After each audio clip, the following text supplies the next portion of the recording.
نبينا محمد وعلى آله وصحبه أجمعين.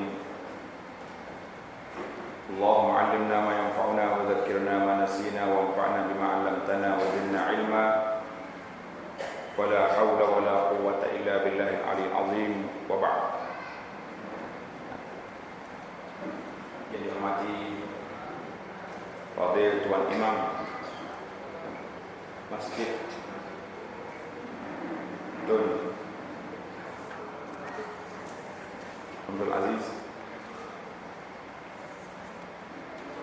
semua yang berkuasa masjid, para jemaah muslimin dan muslimat, Assalamualaikum warahmatullahi wabarakatuh. Jadi alhamdulillah, syukur kita kepada Allah Azza wa Jalla kerana pada hari ini 12 hari bulan Januari tahun 2013 bersamaan dengan 29 Safar tahun 1434 dapat kita mulakan perbincangan kita dalam sebuah kitab, bahasa Arabnya disebut dengan nama Nihayatul Alam. Nihayatul Alam, ataupun terjemahan dia dengan bahasa Melayu iaitulah berakhirnya dunia ini. Berakhirnya dunia. Iaitulah kitab yang membincangkan tentang Asyratus Sa'ah, yang membincang tentang alamat-alamat kiamat, As-Sughra wal Kubra, alamat kiamat yang kecil dan yang besar. Kerana alamat kiamat ini terbagi pada dua kategori. Satu dia panggil alamat kiamat kecil, yakni dah berlaku sebahagian daripadanya,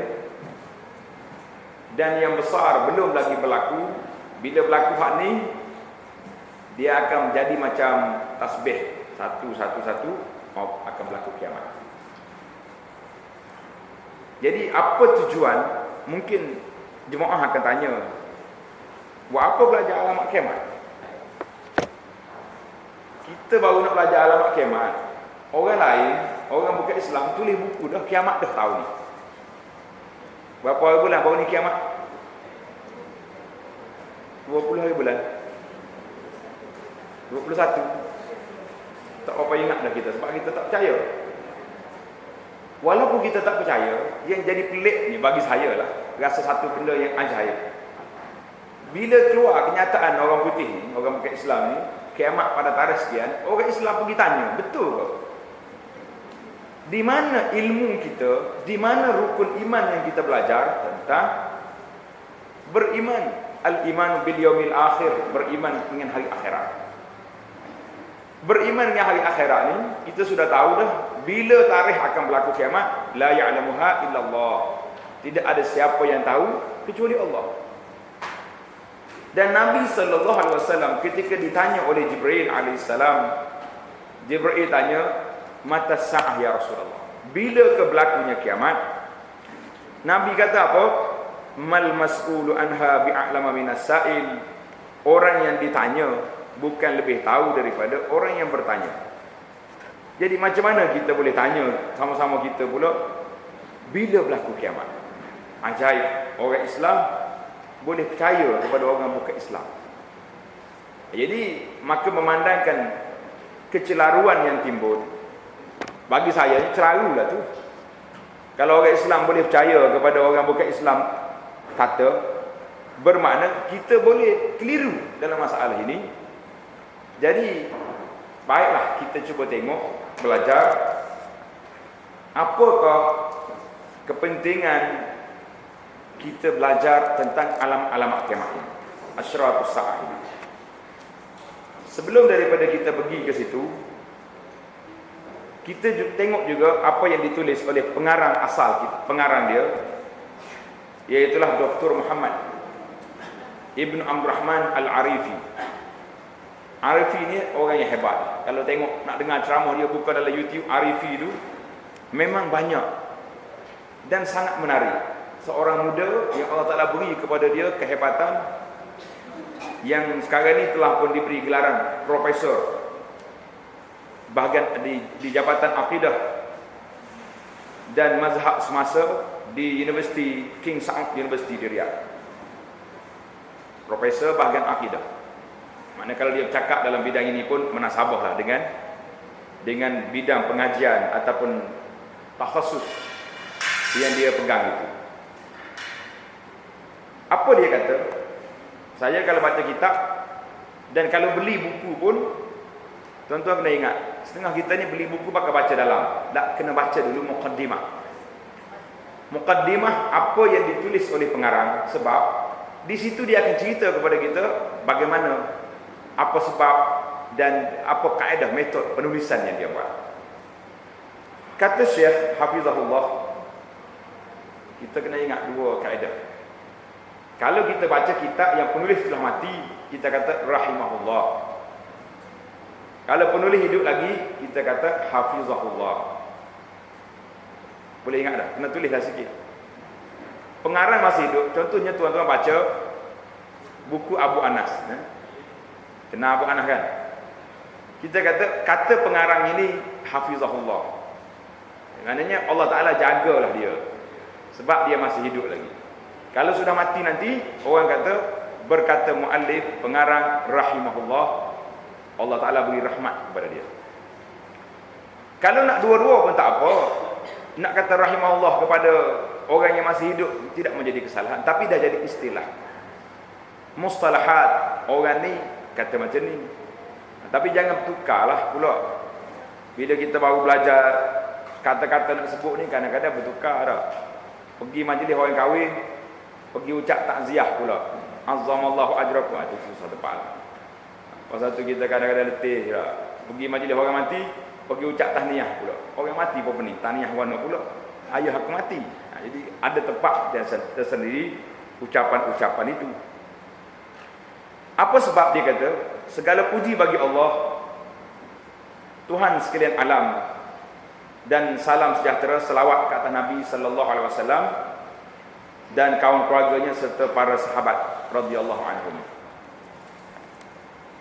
Pada masa kini, ini dia panggil, terdapat banyak kekeliruan. Itu saya sebut tadi, keliru kita dalam masalah kiamat ini. Dan kita mula melihat di kedai-kedai buku dan laman web tentang spekulasi tentang kejadian masa depan. Berdasarkan Al-Quran dan hadis yang merujuk kepada kejadian ini sebagai tanda-tanda kiamat. Hari ini orang suka baca hadis kiamat, pergi pasang sana sini. Oh, nak kiamat dah ni, berlaku dah. Contohnya yang terbaru ni, bila berlaku di Syria, kita berdoa kepada Allah Ta'ala, minta Allah Ta'ala beri keselamatan kepada sahabat-sahabat kita, saudara kita Ahlus Sunnah di Syria. Oh, baca hadis kiamat yang akan berlaku di Syam. Ini tanda-tanda dah ni. Tanda tu banyak dah, tapi nak pasang pada satu tempat, nak kata awak ni tanda kiamat, itu sukar. Kerana nak tanzil nusus syariah ni kepada satu benda, agak payah kita nak pasang.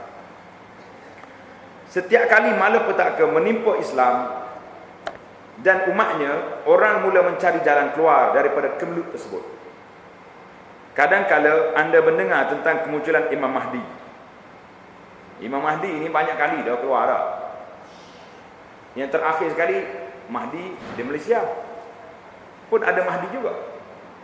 Saya ingat yang tahun 1400 Hijrah, awal Muharram, iaitulah apabila berlakunya rampasan Masjid Haram. Itu pun hasil daripada cerita Mahdi. Jadi Imam Mahdi ni, kalau ada kumpulan-kumpulan yang mendakwa mereka ni pengikut Imam Mahdi, itu hati-hati. Dia berakhir dengan keganasan. Biasanya Imam Mahdi tawan Masjid Haram, apa benda. Ada kalanya anda mendengar bahawa masa peperangan besar yang terakhir untuk memerangi kaum Yahudi dan Kristian sudah hampir. Pada waktu lain pula anda mendengar tentang tanah runtuh di timur dan di barat. Termasuklah tanah runtuh di tempat kita ni pun, mungkin orang kait dengan nak kiamat itu runtuh dah. Dan pelbagai berita lagi yang tak boleh kita nak ambil satu-satu kes, kita jadikan dia ni sebagai inilah yang dimaksudnya hadis. Istiqnas mungkin boleh. Kita kata di antara tanda kiamat banyak berlaku sekian-sekian. Tapi nak kata inilah yang dimaksudkan hadis lah, itu sukar.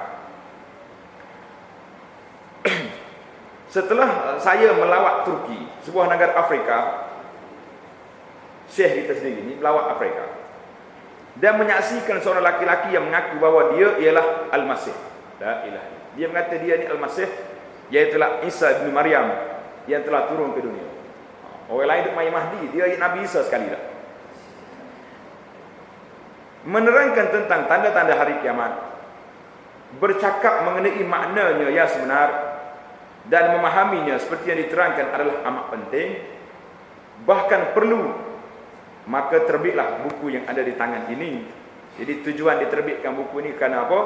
Kerana ramainya banyak kekeliruan yang timbul di kalangan umat Islam. Itu kata Syekh sebab-sebab penulisan kepada buku ini. Buku ini dia panggil Nihayatul Alam, berakhirnya alam. Ada satu lagi buku yang dia buat, tajuk dia Al-Alamul Akhir, alam akhirat. Jadi kesinambungan daripada buku ini, hak ni tak masuk kubur lagi, baru atas dunia kiamat. Satu buku dia sambung, nama dia Alam Akhir.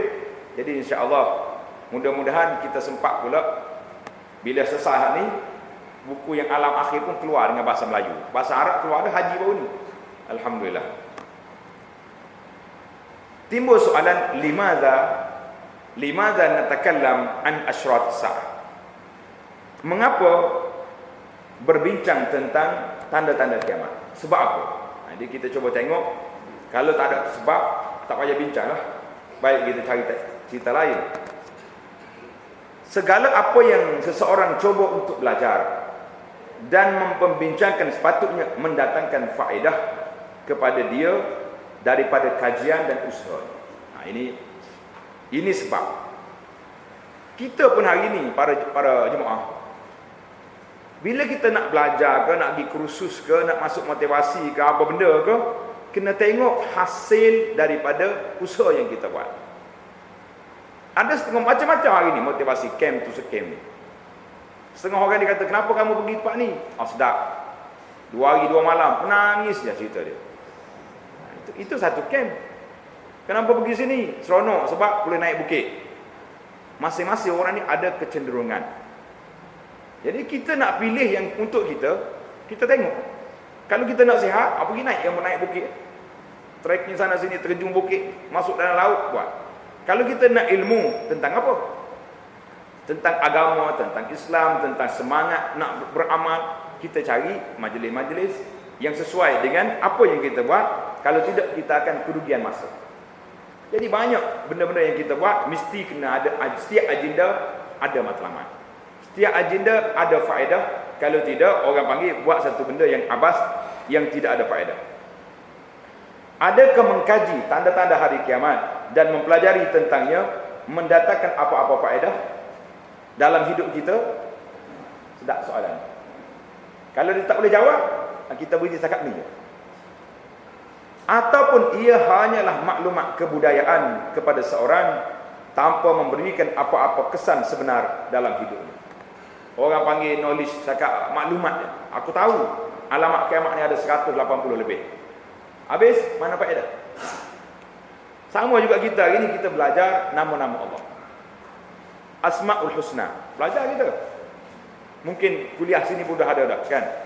Ataupun beli CD-CD kaset pasang. Apakah itu yang dituntut? Setakat dengar je. Oh, hari ni dengar Asma'ul Husna.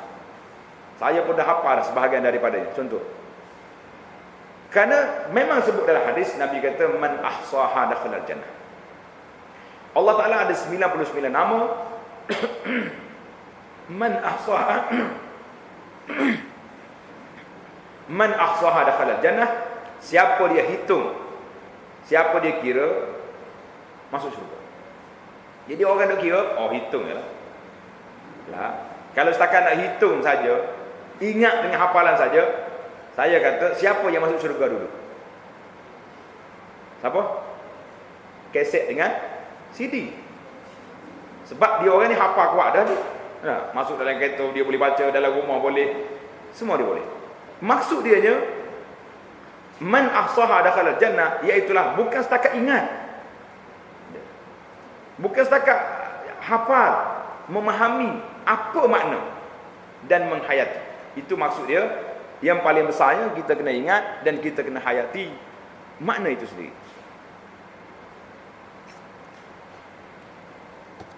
Baik. Jawabnya, tanda-tanda hari kiamat membawa faedah dalam kehidupan kita. Kerana ia disebut dalam Al-Quran dan hadis sunnah. Antara faedahnya, yang pertama, mempercayai adanya hari kiamat adalah salah satu daripada rukun iman. Alhamdulillah. Nak percaya hari kiamat, rukun iman. Kerana Allah Ta'ala sebut dalam Al-Quran, a'udzubillahi minasyaitanir rajim, alladzina yu'minuna bil ghaibi wa yuqimuna as-salata wa mimma razaqnahum yunfiqun. Iaitu orang-orang yang beriman kepada perkara-perkara yang gaib. Tengok di bawah tu dia kata apa? Nota kaki dia. Gaib bermaksud benda yang tidak dapat dilihat. Ini termasuklah percaya kepada Allah, malaikat. Rukun iman seluruhnya gaib belaka. Bermula dengan percaya kepada Allah, malaikat, kitab, hari akhirat, hari kiamat, syurga dengan neraka, dosa, semua ni gaib yang kita tak nampak. Tapi kita beriman. Itu panggil beriman dengan gaib.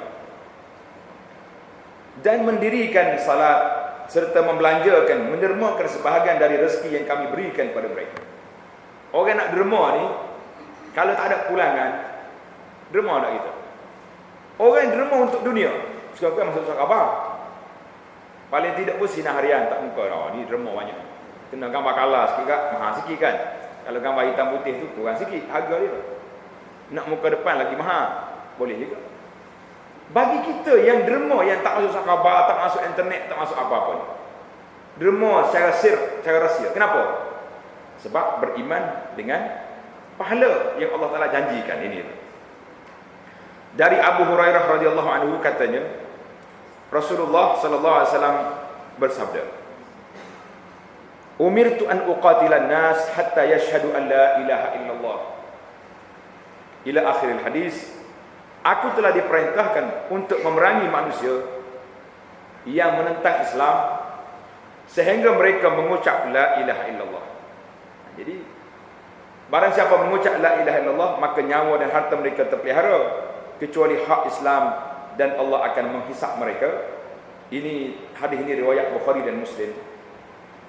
Percaya kepada gaib bermakna mempercayai segala yang telah diturunkan oleh Allah yang maha kuasa dan maha besar, atau apa yang telah disampaikan oleh Rasulnya sallallahu alaihi wasallam yang sahih. Sama ada kita menyaksikan kejadian-kejadian ini, kita mengetahui ianya adalah benar. Kita tengok ke tak tengok, yang penting hadis yang menceritakan tentang alamat kiamat, hadis yang menceritakan benda yang berlaku dalam masa depan, hadis yang sahih kita terima. Tapi hari ini ingat tuan-tuan, tersebar banyak di dalam dunia hari ini hadis-hadis yang palsu tentang alamat kiamat. Bahkan kita tolong sebar sama juga.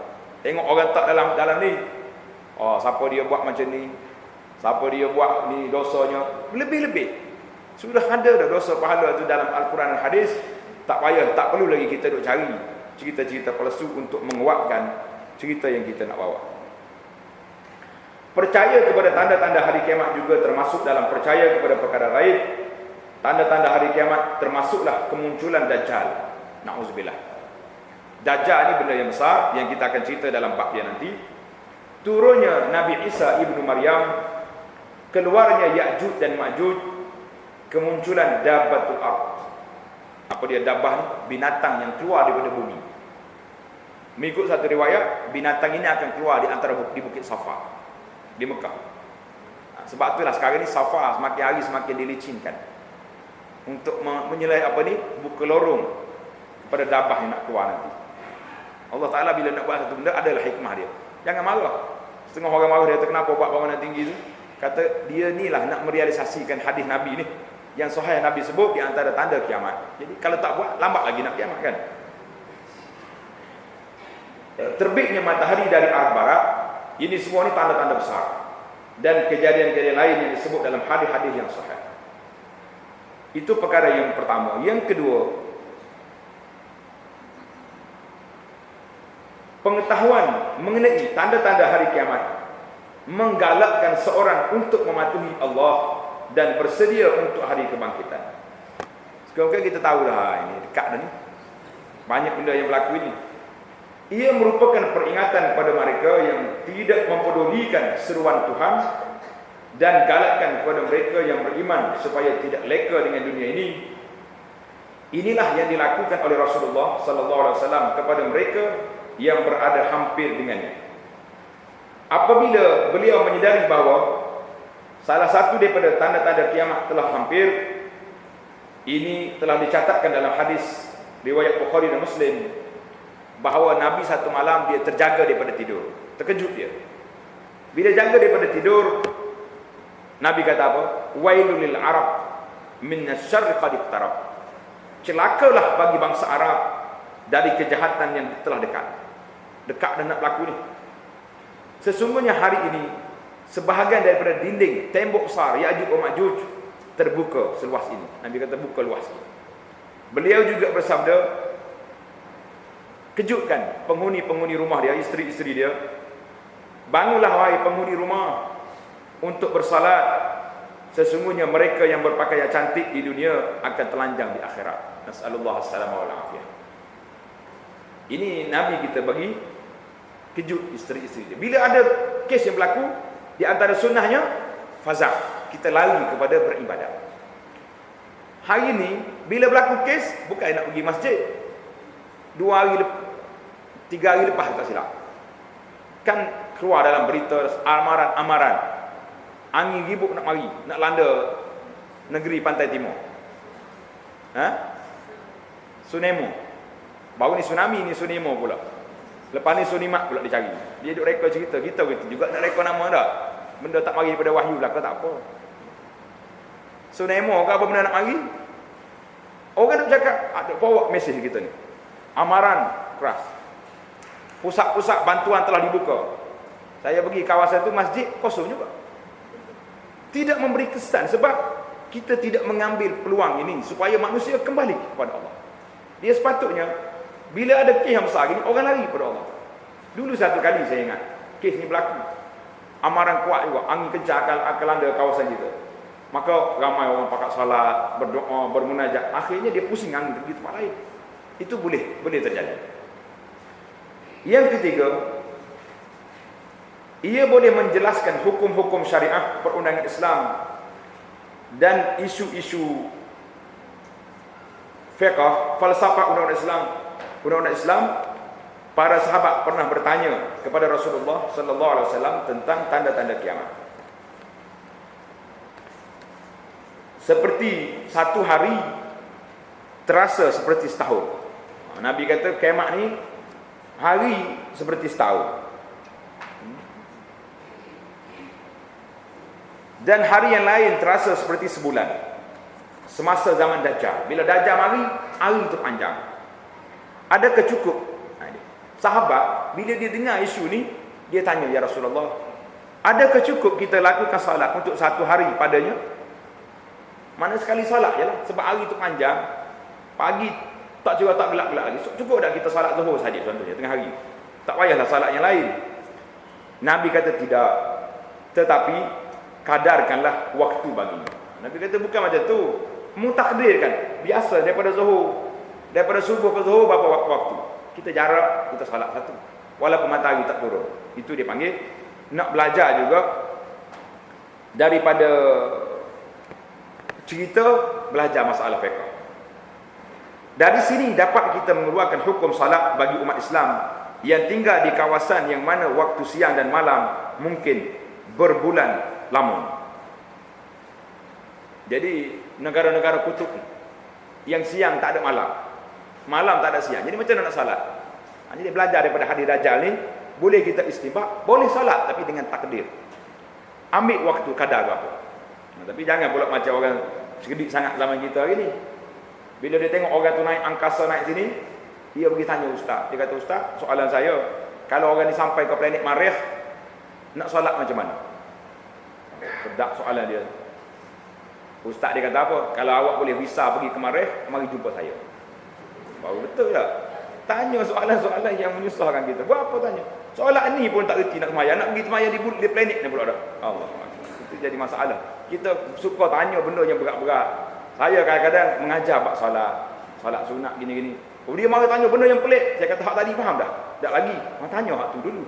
Barulah dia panggil realiti. Ini pun tanda-tanda kiamat juga ni. Kalau tak faham, tak tanya, pergi tanya yang tak faham, yang langsung tak boleh faham. Yang keempat, Rasulullah sallallahu alaihi wasallam tahu akan tanda-tanda hari kiamat. Ia merupakan perkara yang tidak dapat dilihat, dan pengetahuan tentangnya tidak dapat diperoleh dengan hanya meneka. Nak agak-agak tak boleh. Merupakan bukti kepada kebenaran utusannya dan bahawa dia sememangnya pesuruh Allah yang maha berkuasa dan maha besar. Bila Nabi cerita benda ni berlaku, Nabi beritahu benda-benda tentang mukjizat berlaku. Ini menguatkan iman kita bahawa benda ini bukan boleh dipikir agak-agak. Tapi syarat ketat lah. Tuan-tuan kena ingat syarat yang pertama tadi. Di antara syarat yang paling besar sekali, mesti bersandarkan kepada maklumat yang sahih. Iaitulah hadis yang sahih. Tapi kalau pergi cari hadis palsu tak jumpa. Pasal itulah dia panggil sekarang, dia panggil Al-I'jazul Ilmi. Hayatul I'jazul Ilmi. Hay'ah ni satu organisasi mengkaji sains melalui hadis-hadis. Nabi kata bila masuk Zubab, lalat jatuh dalam air, selam dulu. Jadi dia orang ni ambil hadis-hadis ni buat kajian. Nak sebut kalau hadis sahih, makmal akan beri laporan yang tepat. Apa satu bahaya ahli sains bersandarkan pada hadis yang lemah ataupun yang maudhu, pincang. Hadis kita tak akan jumpa. Jadi ahli-ahli sains hari ni dia cukup anti dengan hadis palsu, dengan hadis-hadis yang tidak kuat. Sebab dia kata ini masalah. Dalam bab inilah, mungkin dalam bab beramal itu dibahas panjang oleh para ulama yang lain pula. Jadi kita tahu Nabi kita ni sallallahu alaihi wasallam telah diberi wahyu oleh Allah Taala. Alimul ghaibi fala yuzhiru ala ghaibi ahla illa man irtada min rasulin fa innahu yasluku min bayni yadayhi wa min khalfihi rasada. Jadi Allah Taala je yang tahu benda gaib kecuali rasul-rasul yang Allah beritahu pada mereka. Sebab tu Nabi sallallahu alaihi wasallam bukan semua dia beritahu. Bila Jibril tanya, Nabi kata, aku tak tahu bila tarikh, tapi aku tahu tanda.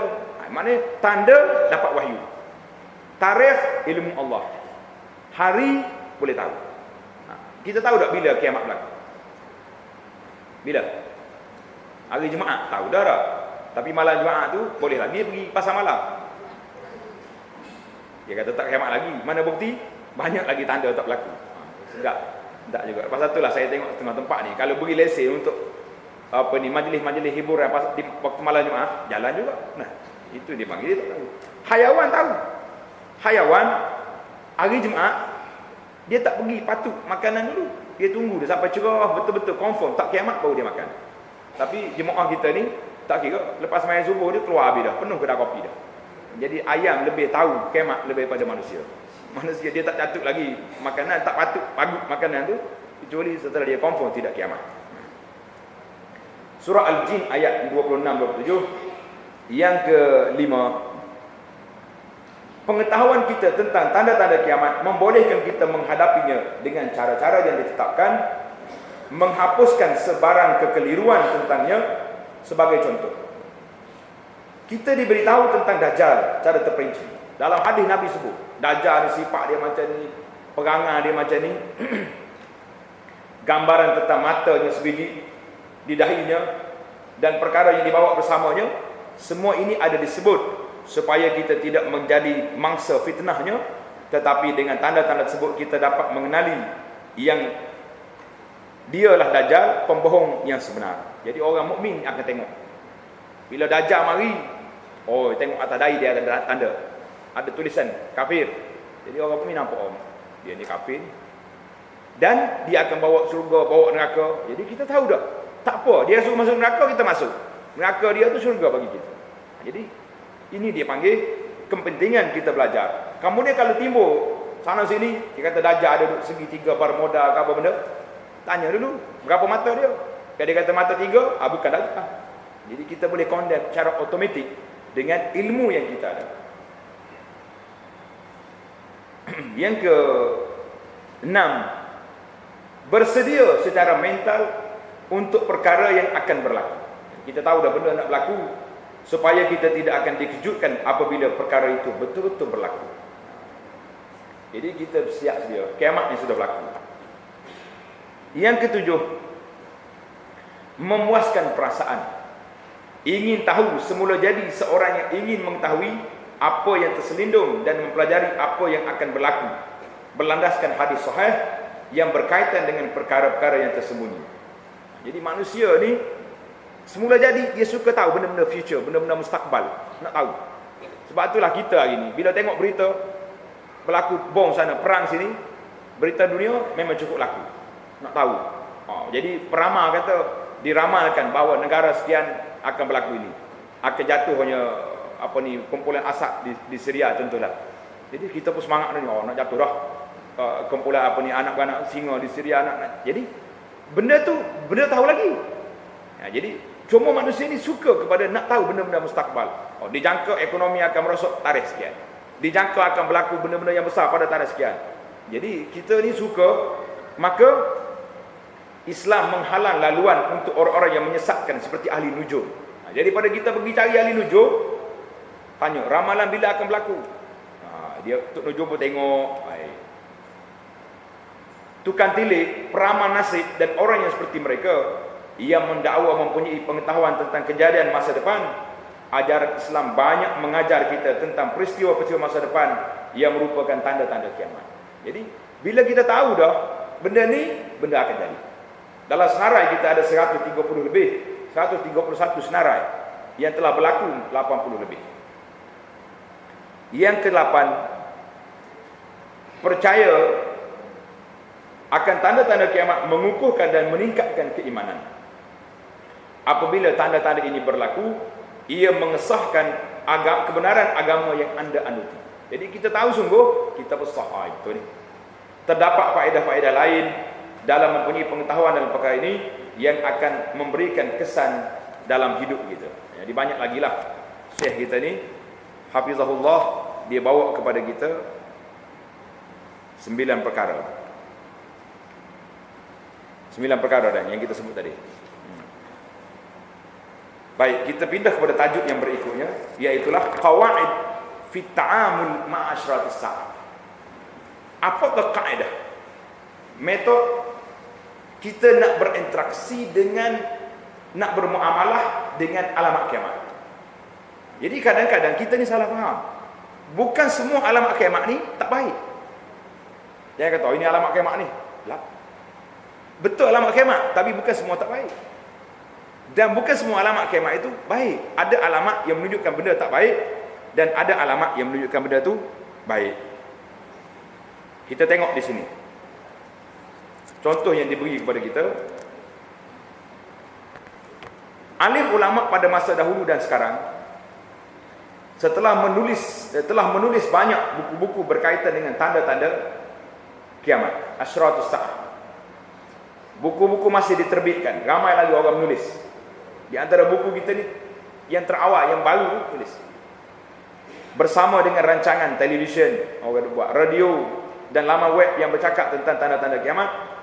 Sebahagian daripada mereka bercakap tentang tanda-tanda ini dengan cara menunjukkan kekeliruan dan kesilapan mereka tentangnya. Saya berpendapat bahawa perlunya menyenaraikan beberapa garis panduan dalam menghadapi dan memahami tanda-tanda kiamat dan tek-tek sah yang menyebut tentang perkara ini. An-nusus syar'iyyah, dia terjemah teks, maknanya nas daripada syarak yang menyebut tentang perkara ini. Yang pertama, kita cuba belajar secara ringkasnya berapa kaedah dia. Yang pertama, al-iqtisar ala nususil Quran was sunnatus sahihah fil istidlal. Menghadkan penggunaan kepada ayat-ayat Quran dan hadis-hadis sahih apabila mengemukakan bukti. Ini satu kaedah. Kalau ambil hadis palsu, hadis ni banyak selalu akan timbul yang pelik-pelik. Al-Quran dan hadis sahih merupakan sumber maklumat berkenaan hal-hal yang tidak dapat dilihat. Allah Ta'ala sebut dalam Quran, "Qul la ya'lamu man fis samawati wal ardi al-ghaiba illa Allah wa ma yash'uruna ayyana yub'atsun." Katakan, tidak seorang pun di langit dan di bumi yang mengetahui apa yang tersembunyi kecuali Allah. Tak ada siapa yang boleh tahu. Dan mereka tidak mengetahui bilakah mereka akan dibangkitkan. Suratul Naml ayat 65. Tadi ayat ni kita dah baca dah, alimul ghaibi, Allah Ta'ala yang tahu benda ghaib, kecuali dia beri kepada beberapa orang rasul yang diredainya. Allah Maha Kuasa dan Maha Besar, menurunkan beberapa perkara yang tersembunyi kepada rasulnya Muhammad sallallahu alaihi wasallam untuk tujuan berdakwah, yang termasuk beberapa tanda kiamat. Tanda-tanda ini adalah perkara masa depan yang tersembunyi.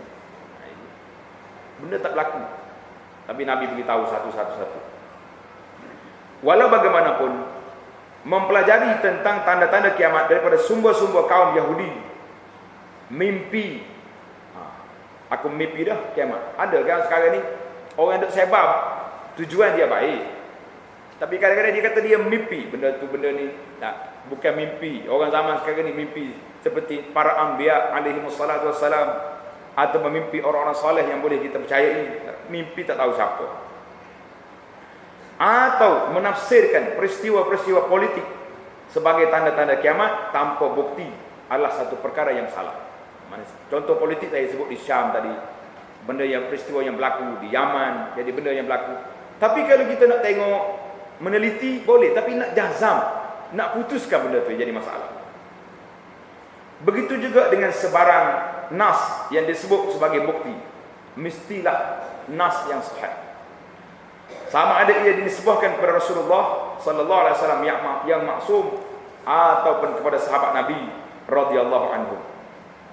Idea-idea ganjil, pelik dan palsu berkaitan dengan tanda-tanda kiamat digunakan sebagai alat untuk mengujakan dan meramaikan lagi pembaca. Jadi bila kita kadang-kadang penulis buku ni dia buat ramalan-ramalan, tambah-tambah lagi dalam politik. Ramalan saja, berlaku tu berlaku ni, perubahan tu perubahan ni.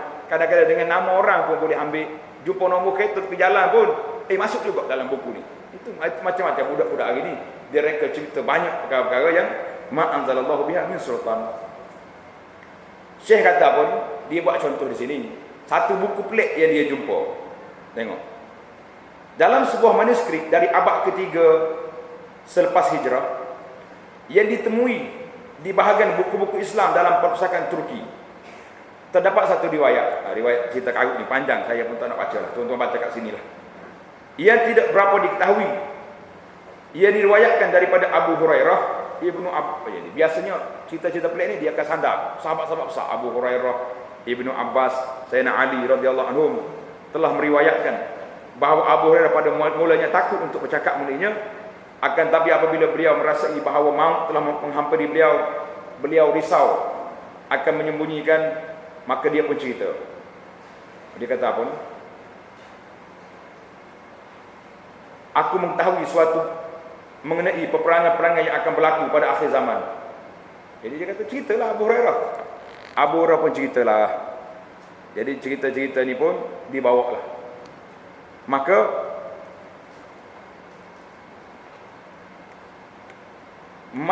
mereka berkata, sampaikanlah kepada kami dan jangan bimbang, semoga Allah membalasnya dengan kebaikan.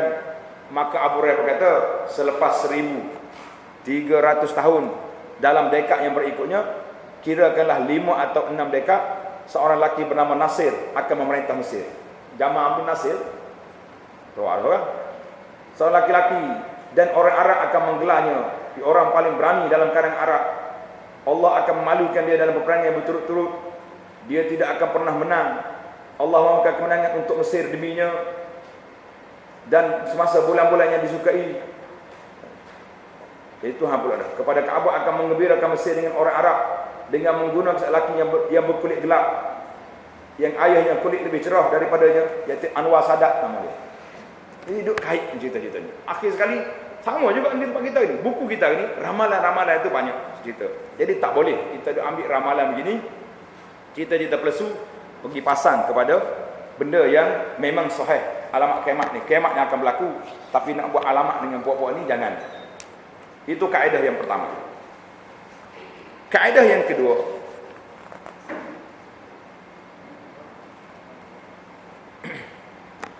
merujuk kepada alim ulama. Dia panggil muraja'atul ulama as-siqat fi hadzal bab. Iaitu sesiapa yang mengembangkan sebarang idea berkenaan isu ini,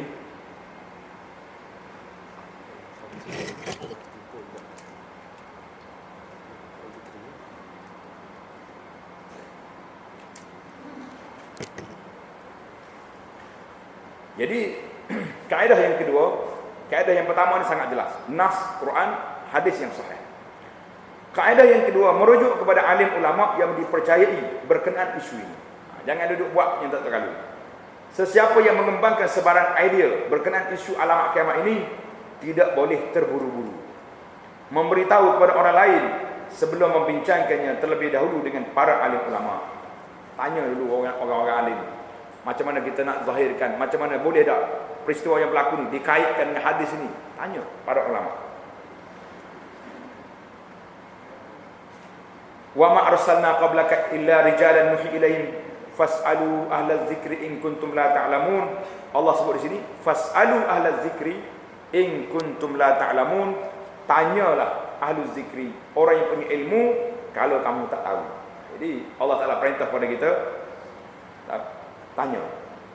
Dalam ayat Quran, wa iza ja'ahum amrun minal amni awil khawfi aza'u bih walau raddu ila rasul ila ulil amri minhum la'alinahu alladhina yastanbitunahu minhum walau la fadlullahi alaikum wa rahmatuhu lattaba'tum syaitan illa qalila. Allah perintah kepada kita, apabila datang kepada kamu satu berita mengenai keamanan dan kecemasan, berita takut ke, berita apa ke, pergi tanya dulu. Mereka terus menghebahkannya. Padahal kalau mereka kembalikan hal ini pada Rasulullah sallallahu alaihi wasallam dan pada ulil amri, di sini dengan makna alim ulama di antara mereka, tentulah hal itu dapat diketahui dengan baik. Ini dah kita suka nak sebarkan benda-benda yang tak pasti. Ni baru ni sebar dalam dalam internet, ada orang yang pelik dalam Masjid Nabawi Syarif. Pening pun tu imam. Orang duk tanya dia. Bila tanya imam, dia kata ini main yang gambar ya. Dia ambil gambar seorang, dia tukar warna putih seolah-olah macam orang tu bercahaya. Kita percaya dah. Ambil gambar kubah Masjid Nabawi, ada lubang angin kat situ, bagi tulis itu gambar kubur. Orang cuba nak runtuhkan kubur Nabi sallallahu alaihi wasallam. Kubur Nabi bukan atas hijau tu. Jadi dalam tu, tapi apa dia naik ke atas, kenapa tak turun di bawah? Jadi macam-macam cerita lah orang tu nak buat. Jadi nak runtuh kubur dulu, lepas tu baru nak turun kat kubur pula. Jadi lambat. Jadi berita-berita yang tidak dipasti macam ni, cuba kita jangan duk main berita, jangan menjadi pembawa berita juga. Allah Ta'ala larang kita supaya kita kembali kepada, tengok satu cerita yang berlaku ni, hadis yang panjang.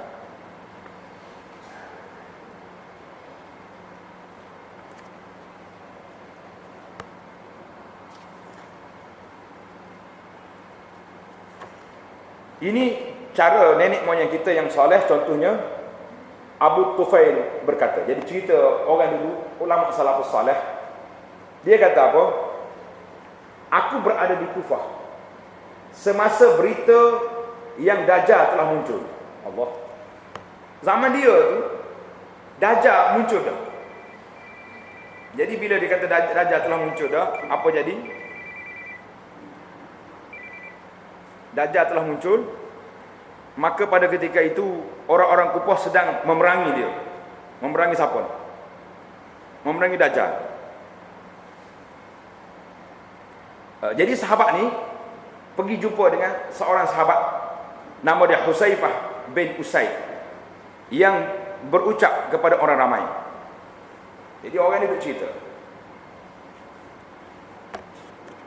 Saya kalau baca cerita terjemahan ni kadang-kadang letih juga. Dia kata khabar Abi Tufail radhiyallahu anhu. Abi Tufail ni seorang sahabat. Aku berada di Kufah semasa berita yang Dajjal telah muncul. Kami pergi berjumpa dengan Huzaifah bin Usaid yang berucap kepada orang ramai. Dan aku pun cerita dia, Dajjal telah muncul. Qad kharaja Dajjal. Kata dia, Ijlis, duduk dulu. Jadi kata di Abu Tufail, aku pun duduk. Dan orang yang mengetahui, orang ramai datang kepada aku dan berkata, Dajjal telah muncul. Dan orang-orang Kufah sedang memerangi dia. Dia berkata, duduk dulu. Duduk dulu. Lalu orang itu pun duduk. Kemudian berita tersebar mengatakan itu pembohongan penyamuk kulit binatang. Tukar samak kulit dia yang bawa cerita. Orang bawa cerita habis dah. Dia berkata, jika Dajjal muncul di zaman kamu, anak-anak kamu akan melontar batu ke arah dia, tetapi Dajjal akan muncul pada masa kebencian menular sesama manusia. Apa sahabat ni kata?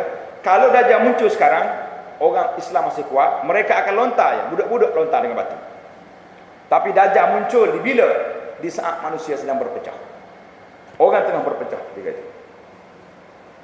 Kurangnya pegangan agama dan perpecahan. Dan dia akan mengembara ke mana saja, dan bumi ini akan terhampar untuknya seperti hamparan kulit kambing biri-biri. Jadi hadis ini panjang, nak cerita bahawa orang percaya dah bila dengar Dajjal muncul, percaya. Tapi bila ada seorang sahabat ni, dia kata lah, bukan sekarang. Zaman Dajjal akan mari di akhir zaman, di saat orang baik yang tak ramai dah ketika itu. Itu sebab Nabi kata, bila mari Dajjal, ramai orang yang kecundang, terfitnah di zaman dia. Yang kaedah yang ketiga, hadisun nas bima yaqilun, beritahu kepada orang ramai apa yang dapat mereka faham. Jadi yang kita boleh tahu kepada orang ramai ini, apa yang mereka boleh faham.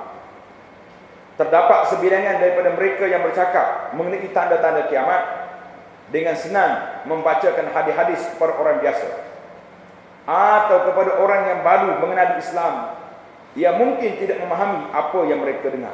Jadi kita hidup baca cerita-cerita ni, orang tu rukuk iman dengan Islam pun belum belajar lagi, kita dulu cerita bab Dajjal dah dengan dia. Jangan. Perlahan-perlahan belajar dulu sikit-sikit baru boleh. Sudah menjadi pengetahuan umum bahawa seseorang itu tidak seharusnya menyampaikan semua ilmu yang dia tahu, yang ada padanya, sebab bukan semua yang bercakap atau bukan semua yang lengkap atau betul sesuai untuk disebarkan atau dihebahkan. Kerana orang ramai mungkin tidak mampu untuk memahaminya, atau mereka mungkin tersalah tafsir atau memetiknya. Sayyidina Ali kata, hadisun nas bima ya'rifun atuhibbuna an yukazzaba Allah wa rasulah. Beritahulah mereka apa yang mereka dapat faham. Adakah kamu mahu Allah dan Rasulnya tidak dipercayai, mana didustakan? Jadi Sayyidina Ali minta kepada kita, jangan duk cakap benda-benda yang tak sampai kepada peringkat. Jadi kalau kita mengajar ni, tengok level mana. Di masjid, tempat orang awam, orang kampung, kita cakap tentang masalah-masalah yang mampu mereka tangkap, yang mampu mereka kuasai. Tapi kalau di tempat pelajaran, di tempat pendidikan, institut pengajian tinggi yang pelajar-pelajar boleh menguasai, jadi kita cuba masuk satu persatu masalah khilaf yang berat-berat, masalah perkara-perkara yang penting. Kalau tidak, mereka tidak percaya dan akan menimbulkan fitnah di kalangan masyarakat. Wa fi riwayatin, dalam riwayat yang lain, wahai manusia, apakah kamu mahu Allah dan Rasulnya tidak dipercayai? Beritahu mereka apa yang mereka mampu faham, dan jangan memberitahu mereka apa yang pelik bagi mereka. Jangan beritahu benda-benda yang pelik, benda-benda yang tidak boleh mereka fahami. Kata Ibnu Mas'ud radhiyallahu anhu, ma anta bimuhaddisi qauman hadisan, maksudnya kamu tidak akan memberitahu mereka sesuatu yang sukar untuk mereka fahami, tetapi apa yang akan menjadi punca kekeliruan buat sebilangan mereka. Jadi kalau kita beritahu pada benda yang orang tak faham, maka dia akan menimbulkan fitnah di kalangan masyarakat. Jadi itulah di antara 3 kaedah yang kita kena buat. Kita simpulkan apa yang kita belajar ini, ada 9 faedah daripada kita belajar tentang Asyratus Sa'ah. Yang pertama sekali, nak membenarkan apa yang Rasulullah sallallahu alaihi wasallam beritahu kepada kita. Bila benar, menguatkan iman kita kepada Allah. Kepercayaan kita bahawa Rasulullah sallallahu alaihi wasallam seorang yang benar, as-sadiqul masduq, yang dihantar oleh Allah ke alam dunia ini dengan tanda-tanda yang telah dibawa. Jadi kemudian kita pergi kepada kaedah-kaedah ini. Di antara kaedah yang besar sekali di dalam berinteraksi dengan nas-nas yang menyebut tentang benda mustaqbal, benda masa depan, mesti melalui Al-Quran dan hadis-hadis yang sahih. Tak boleh kita berdasar pada mimpi orang tu, mimpi orang ni. Hari ni banyak sangat isu-isu dalam mimpi. Kerana itu, melalui kepercayaan pada mimpi orang ni, kita akan terjebak pada ajaran sesat. Hari ni, tuan-tuan, hadis wala haraj, nak tengok ajaran sesat yang masuk dalam dunia Melayu kita ni pun cukup banyak. Apalagi kalau kita nak kumpulkan dalam pada seluruh dunia yang ada hari ni. Itulah di antara kaedah. Kalau berlaku benda-benda, rujuklah kepada alim ulama sebelum kita buat keputusan. Jadi insya-Allah kita akan sambung lagi perbincangan kita di dalam jalsah yang akan datang. Qawaidul tanzilin nusus Asyratus Sa'ah 'alal waqi'. Kaedah ini penting untuk kita belajar bagaimana kita nak bawa nas-nas syarak kepada realiti yang berlaku hari ini. Jadi insya-Allah itu dalam perbincangan kita yang akan datang. Aqulu qawli hadza wassalamu alaikum.